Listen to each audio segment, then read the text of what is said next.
भारत की 65% आबादी 35 साल से कम आयु की है। इसलिए युवा आबादी उच्च गुणवत्ता और कौशल प्रशिक्षित होकर मशीनों की बढ़ती चुनौतियों के बीच भी दुनिया के लिए उपयोगी और भारत के लिए आर्थिक कमाई का प्रभावी साधन सिद्ध हो सकती है। नमस्कार दोस्तों, स्वागत है आपका हमारे चैनल ज्ञान गंगा में।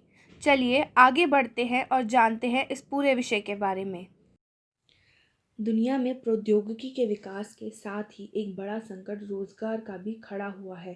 इसमें कोई संदेह नहीं कि तकनीक के विकास और मशीनीकरण ने दुनिया को बदल डाला है, लेकिन इसका दूसरा चिंताजनक पहलू यह भी है कि मशीनी विकास से लोगों का काम भी छिनता गया है।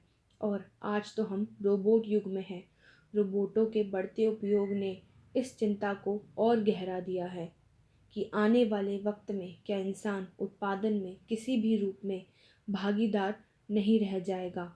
हाल में भविष्य के रोजगार परिदृश्य को लेकर प्रकाशित वर्ल्ड इकोनॉमिक फोरम की WEF रिपोर्ट के मुताबिक अगले 5 साल यानी 2025 तक दुनिया में करीब 8.5 करोड़ नौकरियां इंसानों से मशीनों के पास जा सकती हैं।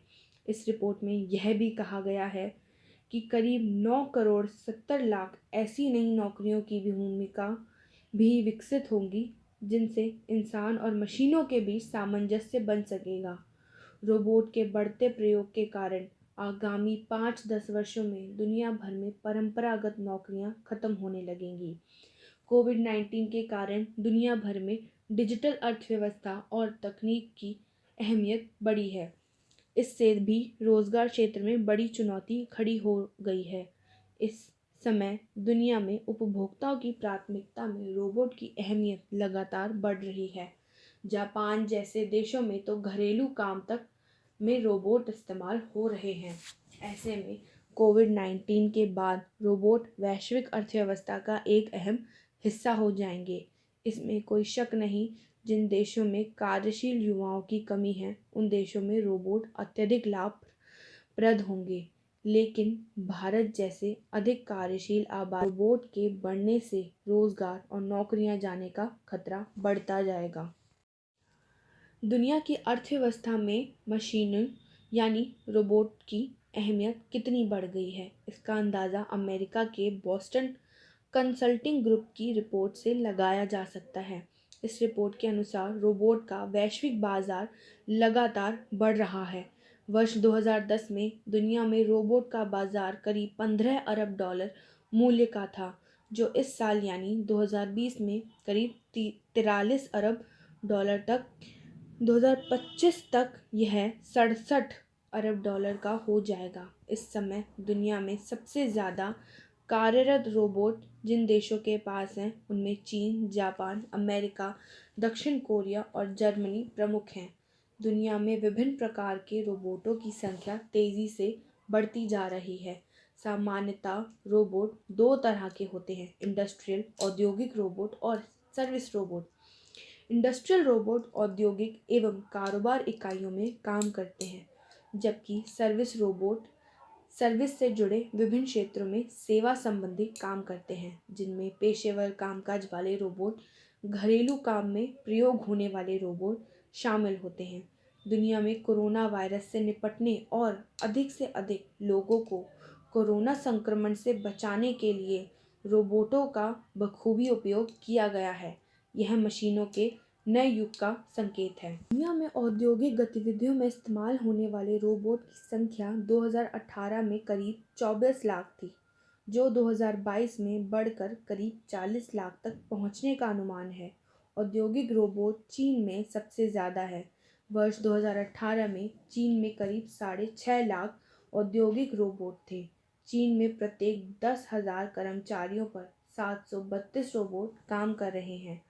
पूरी दुनिया में औद्योगिक रोबोट के मामले में भारत 11वें स्थान पर है। भारत में औद्योगिक क्षेत्र में प्रत्येक 10,000 कर्मचारियों पर 4 रोबोट काम कर रहे हैं। दुनिया में औद्योगिक रोबोटों की तुलना में पेशेवर और घरेलू काम में मदद कराने वाले रोबोटों की संख्या तेज़ी से बढ़ी है। वर्ल्ड रोबोटिक्स 2019 की रिपोर्ट के अनुसार वर्ष 2018 में 2.71 लाख पेशेवर सेवा देने वाले रोबोट बिके थे और वर्ष 2022 तक यह संख्या 10 लाख को पार कर सकती है। इसी तरह वर्ष 2018 में 1 करोड़ 63 लाख रोबोट घरेलू उपयोग वाले बिके थे। अनुमान है कि 2022 तक इनकी बिक्री बढ़कर करीब 6 करोड़ के पास निकल सकती है। इसी तरह वर्ष 2018 में मनोरंजन साधन वाले 41 लाख रोबोट बिके थे। माना जा रहा है कि इनकी संख्या बढ़कर वर्ष 2022 में करीब 60 लाख हो सकती है। वर्ष 2018 में चिकित्सा संबंधी उपयोग वाले 5,100 रोबोट बिके थे। साल 2022 तक इनकी संख्या 20,000 से भी अधिक हो सकती है। रोबोट के बढ़ रहे इस्तेमाल से दुनिया के दूसरे देशों के मुकाबले भारत का रोजगार बाजार अधिक प्रभावित होगा। ऐसे में हमें देश की विकास नीति में रोबोट की भूमिका पर भी विशेष विचार मंथन करने की ज़रूरत है। देश के विनिर्माण क्षेत्र की प्रतिस्पर्धा वैश्विक विनिर्माण क्षेत्र में से इसमें कोई संदेह नहीं कि जब दुनिया रोबोट के इस्तेमाल की ओर बढ़ रही है तो भारत का विनिर्माण क्षेत्र भी उससे बहुत दूरी बनाकर नहीं रख सकता।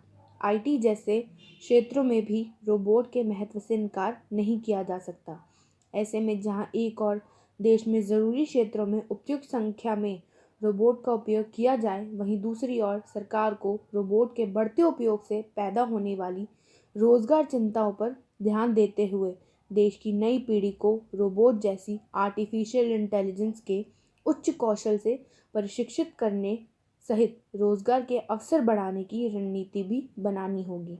मशीनों का मुकाबला करने और रोजगार बढ़ाने के लिए देश में उच्च कौशल प्रशिक्षण की बहुत ज़रूरत है।